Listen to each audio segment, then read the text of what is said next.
Okay mga ka-TH, ito yung tatawag na quick deposit. So galing dito sa kumpas ko yan, ang target natin dyan. Galing sa kumpas ko, punta tayong west, tatama yung puno na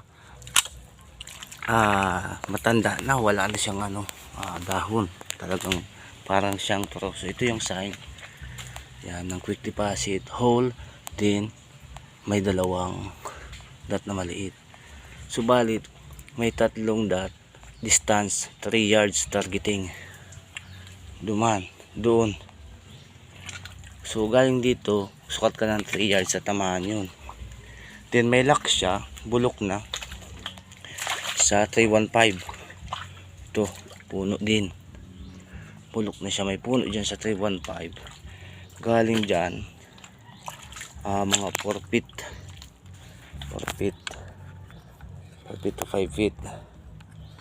So yan naman ang lock natin sa 315. Ayan. So confirm, dito yung quick deposit. Ayan. Pero may load pa ito doon sa S, medyo malaki.